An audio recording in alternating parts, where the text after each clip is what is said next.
Olá pessoal, muito prazer. Meu nome é Mariana Freitas. Oi pessoal, meu nome é Luísa Ramos e nós vamos apresentar a pesquisa Perfis de Preferência Musical Brasileiros, Caracterização e Implicações para a Prática Clínica. Nós duas somos alunas de iniciação científica voluntária e sob orientação do professor Frederico Pedrosa. Espero que vocês gostem. A música é muito relevante na vida de inúmeras pessoas, mas por que alguns parecem viver e respirar a música, enquanto outros são mais indiferentes? E o nosso gosto musical fala alguma coisa sobre o nosso bem-estar? Pesquisas em música e psicologia já nos informam muito sobre os gêneros que as pessoas gostam, mas muito pouco em relação aos padrões de gosto. Então não se trata de gostar de rock ou de samba, mas entender se existem tipos de ouvintes no Brasil. Por exemplo, existem os especialistas, os que gostam de tudo, os indiferentes? E foi essa a nossa pergunta central. É possível identificar perfis de preferência musical no Brasil? E se sim, como esses perfis se relacionam com o bem-estar e o uso da música para lidar com os problemas? Bom, então para responder a questão da nossa pesquisa, nós utilizamos o modelo êmico de preferências musicais denominado ritmo, que foi feito de acordo com a realidade musical brasileira e possui 5 fatores. O primeiro fator é reflexo, que seria MPB, novo MPB, pop rock brasileiro. Segundo, intenso, que seria o punk, heavy metal. Terceiro, tradição, caracterizado pelos gêneros como gospel, sertanejo universitário, sertanejo raiz. Movimento, que seria, por exemplo, o piseiro, tecnobrega. E orgânico, que seria um reggae, um bluegrass, um blues. Então, nós analisamos uma amostra de 473 pessoas, com predominância de mulheres cisgênero e pessoas que residem na região sudeste do Brasil. A técnica utilizada para a análise de dados foi a análise de perfis latentes, né? E além disso, a gente analisou também variáveis como preferências musicais, coping, estratégias para lidar com o problema, o uso da música, dentre outros. E o que nós encontramos? 3 perfis bem claros e divididos que chamamos de indiferentes, moderados e entusiastas. Este gráfico mostra a essência da nossa descoberta. A linha laranja representa os indiferentes, que compõem 13% da amostra, e são aqueles com baixo interesse em todos os tipos de música. A linha azul representa os moderados, que são a maioria, em 55%, e são aqueles que têm um gosto mediano. E a linha verde, por fim, são os entusiastas, que completam 32% da amostra, e a gente pode chamar eles de os verdadeiros onívoros musicais, justamente porque eles têm alto interesse em quase tudo. Mas presta atenção nesse detalhe, a dimensão tradição. Ela funciona como uma base cultural compartilhada e é o ponto de maior proximidade entre os grupos. Para os moderados, é o pico de preferência, e a transição para chegar e se tornar um entusiasta não passa por gostar de tradição, mas sim por ampliar o gosto para os outros estilos. E é importante ressaltar que esses perfis não dependem de gênero, escolaridade ou etnia. É algo que transcende a demografia. Ok, identificamos os grupos, mas e daí? Isso faz alguma diferença na vida real? E na verdade, o que nós descobrimos foi que sim, faz. Nós descobrimos que, de acordo com as análises, os entusiastas reportam muito mais qualidade de vida e maior número de afetos positivos ao utilizarem a música como uma ferramenta.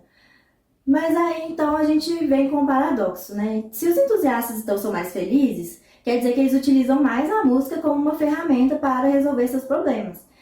Porém, quando a gente analisa as estratégias de coping musical, nós vemos que não há diferença entre os 3 perfis em termos de uso da música. Ou seja, se todos os perfis utilizam a música, por que os entusiastas são mais felizes? Daí, então, nós vemos que não se trata da quantidade, da frequência com que utilizamos a música para a resolução de problemas, mas sim da efetividade do uso. Bom, aqui vai a descoberta principal do nosso estudo, então. Nós analisamos e nos questionamos, né? Será que os perfis musicais funcionam como moderadores da relação ouvir música para coping e, de fato, adquirir modificações nos afetos positivos? Então, a resposta foi sim, eles funcionam como moderadores dessa relação. Então, analisando um gráfico produzido no estudo, nós percebemos que as pessoas de perfil indiferente não apresentam oscilações significativas nos afetos positivos, enquanto, na verdade, as pessoas de perfil moderado e entusiastas apresentam significativas modificações. Então, para essas pessoas desses dois perfis, a estratégia funciona. Bom, isso nos levou a propor um modelo de duplo efeito. Em primeiro lugar, um efeito direto, onde, por exemplo, ser entusiasta automaticamente já aumenta o bem-estar basal do sujeito ao utilizar a música. E em segundo, o efeito permissivo, ou seja, quer dizer que para adquirir os efeitos positivos das modificações nos afetos, por exemplo, ao se utilizar coping com a música, há de se ter um engajamento mínimo com aquela atividade, com aquela música, com aquela entrega. Então, nós chamamos isso de capital musical afetivo. A gente entende que a abordagem centrada na pessoa impacta para além das pesquisas acadêmicas e encontra ressonância com vertentes práticas como a musicoterapia e a análise do comportamento aplicada. Para o musicoterapeuta, a eficiência de uma intervenção depende da sintonia com o universo sonoro do paciente, e conhecer o perfil de gosto musical do cliente pode otimizar tanto a seleção do repertório quanto o vínculo terapêutico. De forma similar, para o analista do comportamento, os perfis de preferência musical podem ser compreendidos como um produto de uma seleção cultural por consequências. A forma como práticas de escuta individuais se entrelaçam e são selecionadas por um ambiente social acaba levando ao surgimento de perfis de gosto em nível de grupo, o que a gente pode compreender através de conceitos como a metacontingência. Então, identificar um perfil de preferência oferece um mapa funcional sobre as fontes de reforço auditivo e a identidade cultural do paciente, que são pontos super relevantes para a gente conseguir personalizar uma intervenção e fazer com que ela seja mais eficaz. O estudo usou um modelo psicométrico dominante que interpretou as preferências como construtos reflexivos, o que permitiu a identificação de perfis claros e significativos. Porém, é importante reconhecer também teorias alternativas, como a análise do comportamento, que interpreta as preferências como resultado da história de vida de um indivíduo, e isso configura um modelo formativo.